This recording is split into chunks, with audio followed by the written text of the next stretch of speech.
Online कक्षा षष्ठी के अंदर सभी भैया का स्वागत। आज प्रश्नावली 1.1 के अंदर अपन ने पिछले वीडियो में सवाल किए थे। अपन ने पहला और तीसरा सवाल किया था। आज अपनी संख्याओं की जानकारी में प्रश्नावली 1.1 में अपन चौथा और दूसरा सवाल कर रहे हैं। तो सबसे पहले चौथा सवाल ले रहे हैं। चौथे सवाल में उपयुक्त स्थानों पर अल्प विराम लगाएं और संख्या नामों को अंतरराष्ट्रीय संख्या पद्धति में लिखिए। अब यहां पर आ रहा है अंतरराष्ट्रीय संख्या पद्धति, जो मैंने आपको पिछले वीडियो में अंतरराष्ट्रीय संख्या पद्धति में किस प्रकार से अल्प विराम लगाते हैं वो आपको सिखाया था। लेकिन इस अल्प विराम लगाने के बाद उसको हम शब्दों में, मतलब संख्या के नामों में शब्दों में लिखेंगे। जैसे देखिए, ये एक संख्या दी हुई है। यहाँ पे ये संख्या दी हुई है, मैं पहले लिख देता हूं। यहाँ पर 78,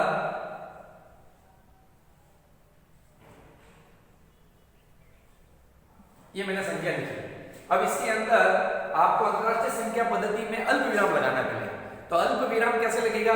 अल्प विराम लगाने के लिए आपको मैंने बताया था कि प्रथम 3 अंकों के बाद आपके 3 अंकों के बाद अल्प विराम लगता है।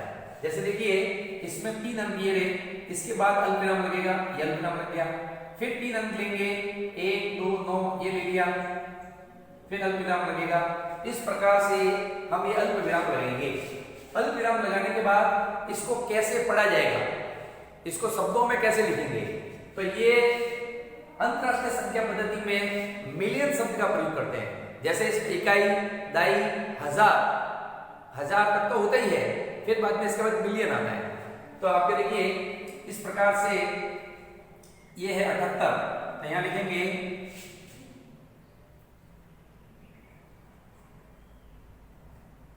78 मिलियन, 78 मिलियन। फिर है 921, इसको पूरा पढ़ा जाएगा 921, 921,000। फिर 92, इनको पूरा पढ़ा जाएगा 92। इस प्रकार से मैंने इसको शब्दों में लिखा। इस प्रकार से 78,921,092। इस प्रकार से अब इसको ले रहे हैं। बी वाले में सबसे पहले इसको लिखेंगे, उतारेंगे इस प्रकार से ये। अब पहले अल्प विराम लगाएंगे। अल्प विराम लगाने के लिए मैंने बताया है अंतरराष्ट्रीय संख्या पद्धति में 3 अंकों के बाद अल्प विराम लगाते हैं, ठीक है ना। और भारतीय संख्या पद्धति में पहले 3 अंकों के बाद फिर 2 अंकों के बाद लगता है। तो अभी अपन अंतरराष्ट्रीय संख्या पद्धति में 3 अंकों के बाद अपन अल्प विराम लगा रहे हैं। यहाँ पर ये अल्प विराम लगाया, फिर 3 अंकों के बाद अल्प विराम लगेगा, ये अल्प विराम लग गया।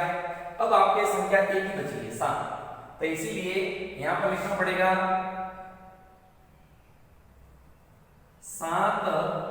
7 मिलियन 452।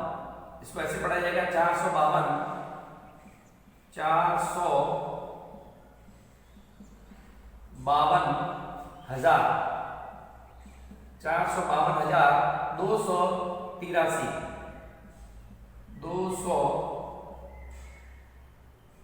इस प्रकार से पढ़ेंगे 83, ठीक है ना। तो इस प्रकार से 7,452,283। अब देखिए इस संख्या को लिखना है, तो इसको भी इस प्रकार से अपन लिखेंगे। पहले अल्प विराम लगाएंगे। अल्प विराम लगाने के लिए सबसे पहले अपन को 3 के अंकों के बाद आपको जोड़ा बनाना है। ये 3 अंकों के बाद अल्प विराम, फिर 3 अंकों के बाद अल्प विराम। इस प्रकार से अल्प विराम लगाया। अब इसको अपन लिखेंगे, ये 99 है, तो 99 मिलियन 985,102 इस प्रकार से लिखा जाएगा। तो मैं यहां लिखता हूं 99 मिलियन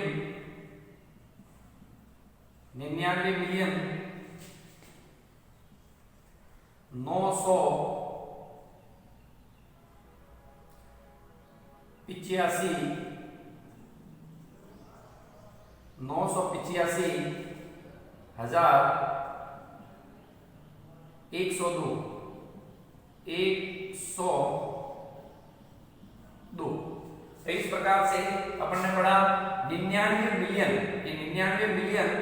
985,102 इस प्रकार से इसको पढ़ा जाएगा। ये आपके लिए, ये मैंने एक सवाल आपके लिए छोड़ा है जो आपको ये सवाल को करना है टी वाले। इसमें भी 3 अंकों के बाद आप अल्पविराम लगाना और फिर बाद में इसको लिखना। ये 48,49,50,000 फिर 831 इस प्रकार से आप इसको लिख सकते हैं। अब आ रहा है सही स्थानों पर अल्पविराम लगाते हुए संख्याओं को लिखिए। अब इसको संख्याओं को लिखना है, ये आपके शब्दों में दिया हुआ है। अब इसको संख्या के रूप में लिखना है। तो संख्या के रूप में लिखने के लिए देखिए 73,75,302 ये जो आपके लिखा हुआ शब्दों में, ये भारतीय संख्या पद्धति के आधार पर लिखा हुआ है। ठीक है, क्योंकि भारतीय संख्या पद्धति में आपके हजार के बाद फिर आपके लाख आता है, फिर करोड़ आता है। लेकिन अंतरराष्ट्रीय संख्या पद्धति में केवल आपके क्या आता है, हजार आता है, हजार के बाद सीधा मिलियन आता है ना, इकाई, दहाई, सैकड़ा, हजार के बाद मिलियन आता है। तो देखिए इसमें लाख आ रहा है, इसका मतलब भारतीय संख्या पद्धति है। तो 73 लाख, ये 73,75,000, ये 75,302, ये 302 इस प्रकार से मैंने इसको शब्दों में लिखा और इसके अंदर आपको अल्पविराम लगाना है। तो अल्पविराम ये भारतीय संख्या पद्धति है। ये जो संख्या है कौन सी है, भारतीय संख्या पद्धति। तो भारतीय संख्या पद्धति में पहले 3 अंकों के बाद लगेगा, फिर 2-2 अंकों के बाद अल्पविराम लगेगा, 2-2 अंकों के बाद, ये 2 अंकों के बाद लगेगा इस प्रकार से। तो अल्पविराम लगाने का जो तरीका है वो भारतीय संख्या पद्धति में पहले 3 फिर 2-2 अंकों के बाद लगता है। ये भी देखो करोड़ आ रहा है, इसमें ये करोड़ आ रहा है, करोड़ आ रहा है, इसका मतलब ये भी भारतीय संख्या पद्धति है। करोड़ और लाख आ रहा है, तो इसको लिखेंगे 9 करोड़, ये 9 करोड़ फिर 5 लाख आ रहा है। तो इसलिए यहाँ पर एक जीरो आएगा पहले, 9 करोड़ 5 लाख। अब 5 लाख लिखना है तो इसके अंदर यहां पर देखिए 5, अब लाख लिखेंगे तो 5,41,41 है।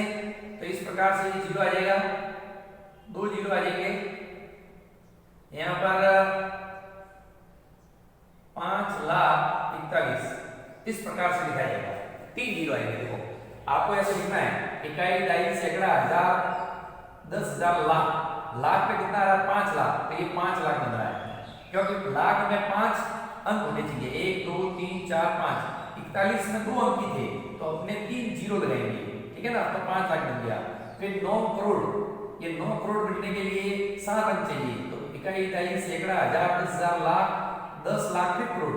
तो इसीलिए लाख के बाद आपको एक जीरो लगाना पड़ेगा, फिर करोड़ आएगा। इस प्रकार से आपको समझना है। फिर देखिए इसमें अल्पविराम लगा दो, तो इसमें 3 अंकों के बाद पहले लगेगा, फिर बाद में 2-2 अंकों के बाद लगेगा, 2-2 अंकों के बाद अल्पविराम लगेगा। अब आ रहा है 7,52,21,302। तो 7 करोड़, ये 7,52,00,000, ये हो गया 52,21,000, ये हो गया 21,302, ये 302। ये सिंपल था, इसमें कोई ज्यादा प्रॉब्लम नहीं आई। ये आपके इसके अंदर पूरा दिया हुआ है, आपके कंफ्यूज होता हो तो एक बार देख सकते हैं कि 7 करोड़ बन रहा है कि नहीं बन रहा है, इकाई, दहाई, सैकड़ा, हजार, 10,000, लाख, 10 लाख में करोड़, ये करोड़ बन रहा है। अब इसमें अल्पविराम लगेंगे, पहले 3 अंकों के बाद, फिर 2 अंकों के बाद, फिर 2 अंकों के बाद। इस प्रकार से हम इसमें अल्पविराम लगाते हैं, क्योंकि ये भी भारतीय संख्या पद्धति है। फिर आ रहा है 58,423,202, ये आ रहा है अंतरराष्ट्रीय संख्या पद्धति वाला। ये शब्दों में जो लिखा हुआ है वो अंतरराष्ट्रीय संख्या पद्धति में लिखना पड़ेगा। तो संख्या में लिखने के लिए अंतरराष्ट्रीय संख्या पद्धति में कैसे लिखते हैं? 58 मिलियन, तो ये मैंने लिखा 58 मिलियन 423, ये मैंने लिखा 423,202, ये बन जाएगा आपके 202। तो इस प्रकार से ये मैंने आपके संख्या के रूप में लिखा इसको।